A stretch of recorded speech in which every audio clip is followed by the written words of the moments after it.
Ein besonderes Papier für Pastelle, Velourpapier. Velourpapier ist ein ganz besonderes Papier für Pastelle. Velourpapier hat eine tolle, weiche, samtige Oberfläche und eignet sich besonders gut für sanfte, weiche Übergänge.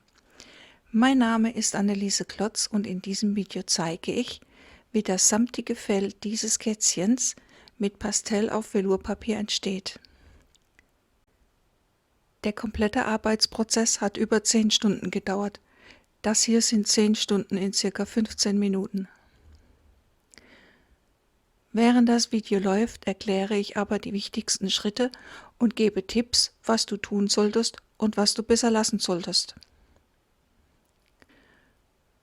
Zudem zeige ich zwischendurch wichtige Hilfsmittel für die Pastellmalerei, die dir nicht nur beim Zeichnen auf Velourpapier helfen.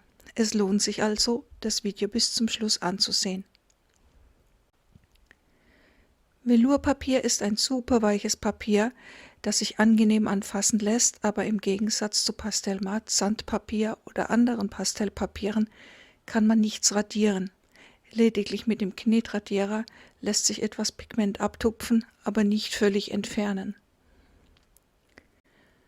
Das solltest du auch für die Vorzeichnung im Hinterkopf behalten. Mach besser deine Vorzeichnung auf einem Schmierpapier, das die gleiche Größe hat wie dein Velourpapier. Hier kannst du radieren und korrigieren nach Herzenslust, bis die Vorzeichnung stimmig ist. Dann die fertige Skizze auf dein Velourpapier übertragen. Dazu nimmst du eine helle Softpastellkreide, mit der du die Rückseite der Vorzeichnung komplett einfärbst, dann die Vorzeichnung mit der Pastellseite nach unten auf das Velourpapier legst und mit einem Kugelschreiber oder Bleistift die Linie nachzeichnest.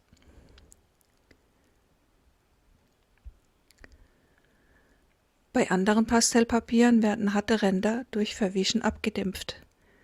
Im Gegensatz zum Malen auf Velourpapier bedeutet das ständige Verwischen oder Verblenden bei der Darstellung von Fell auf diesem Papier mehr Arbeit und ist somit zeitaufwendiger.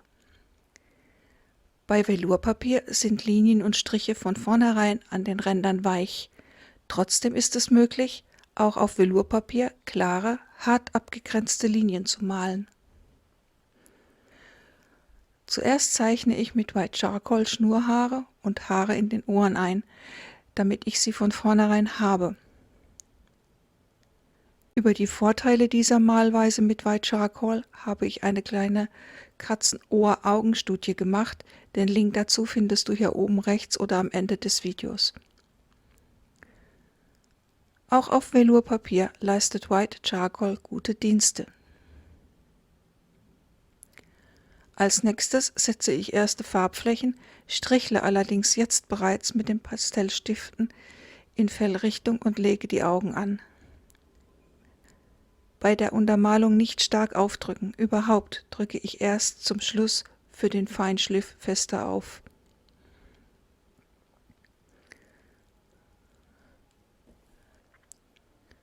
Leuchtende Farben in der Untermalung lassen die Augen leuchten. Abdämpfen kann man immer, aber auf dunkler Untermalung helle Farben zum Leuchten zu bringen, ist nicht nur auf Velourpapier schwierig, das ist auf jeder Sorte von Pastellpapier schwierig. Deshalb mein Tipp hier: Male von hell nach dunkel. Das verhindert vergraute, verschmutzte Farben. Mit Rembrandt Softpastellkreiden lege ich erste Farbschichten an. Das Stäbchen wird der Länge nach vorsichtig ganz leicht über das Velourpapier gezogen. Und bereits jetzt zeigt sich der Vorteil der weißen Schnurhaare, die mit White Charcoal eingezeichnet wurden. Sie bleiben stehen, obwohl ich mit den Pastellkreiden direkt darüber gehe. Mit dem Silicone Shaper arbeite ich das Pigment in die Velourfaser ein und verblende etwas mit den Fingern. Wenn du mit den Fingern verblendest, bitte darauf achten, für Weiß einen Finger, für Schwarz einen Finger, für Orange einen Finger und so weiter zu nehmen. Das verhindert, dass du mit einem schwarzen Finger weiße Bereiche verschmutzt. Es sei denn, es ist die Absicht zum Abblenden heller Bereiche.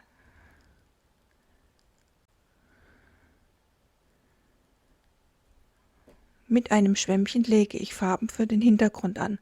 Normalerweise nehme ich mit dem Schwämmchen Pastellpigmente auf und verreibe sie erstmal auf einem Schmierpapier und gehe dann erst auf das Velourpapier. Das verhindert, dass zu viel Pigment am Schwämmchen ist, das dann direkt dunkle Flecken auf dem Velourpapier macht, die sich dann schwer verblenden oder abdämpfen oder entfernen lassen. Bei diesem Hintergrund ist das nicht nötig, im Gegenteil. Ich nutze den Effekt, dass es fleckig wird. Das gibt dem Hintergrund Struktur und Lebendigkeit. Vielleicht wunderst du dich, warum ich plötzlich Violett- und Blautöne im Hintergrund einsetze. Diese bunte Untermalung lässt weitere Farbschichten und ganz besonders die dunklen Töne später lebendiger wirken. Das gibt eine Farbigkeit von unten heraus. Du erinnerst dich, Hintergrundbeleuchtung, abdämpfen kann man immer noch. Nichts ist langweiliger als pure Farbe, pures Schwarz zum Beispiel. Je nach Motiv lege ich immer eine Farbe unter die dunkelsten Bereiche. Klar kann man auch hinterher noch mit einer gesättigten Farbe überlasieren, der Effekt aber ist nicht dasselbe. Bei dieser Hintergrunduntermalung habe ich teilweise komplementären Farbe zum Fell der Katze eingesetzt, aber auch Farben mit eingebracht, die sich im Fell der Katze finden, Orange- und Rottöne.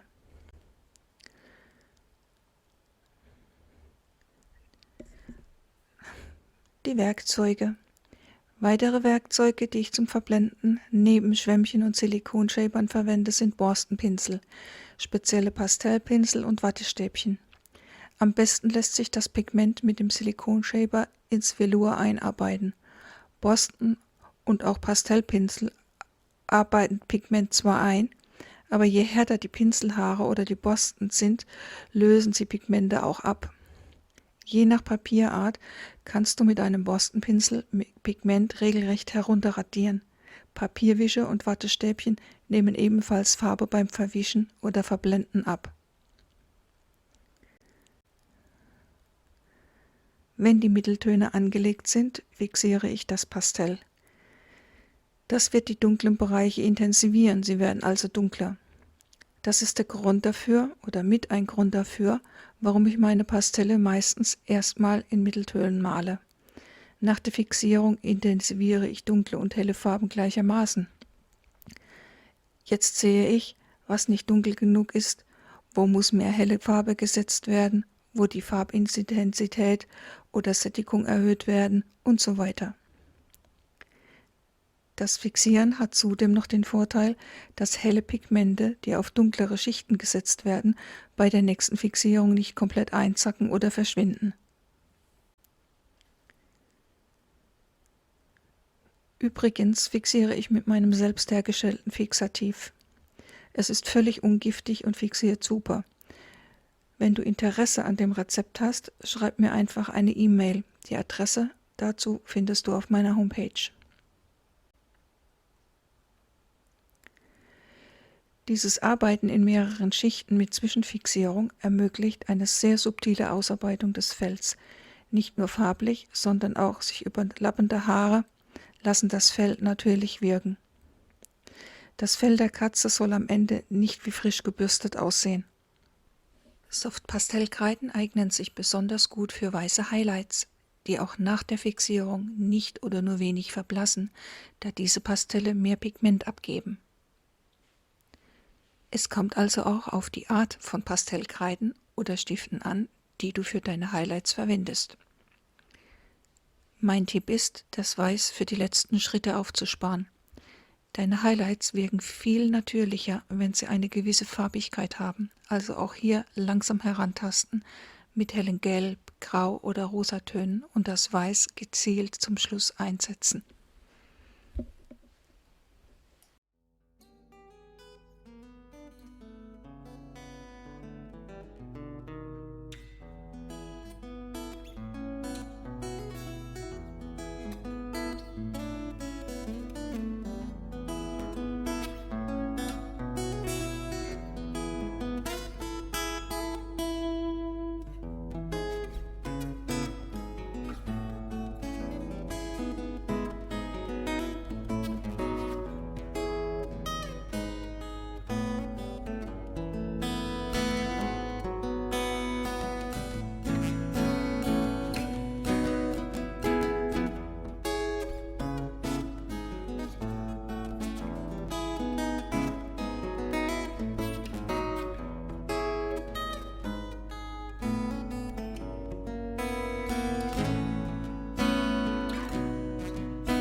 Zum Schluss hier nochmal das fertig ausgearbeitete Porträt.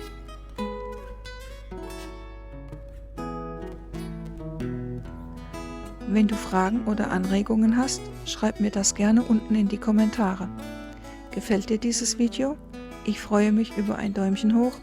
Das ist mein Applaus für dieses Video. Du kannst mithelfen, dass dieser Kanal wächst, einfach den Kanal abonnieren. Und wenn du dann noch die Glocke neben dem Abo-Button anklickst, wirst du informiert, sobald ich etwas Neues hochlade. Vielen Dank dafür und viel Spaß beim Ausprobieren. Bis demnächst.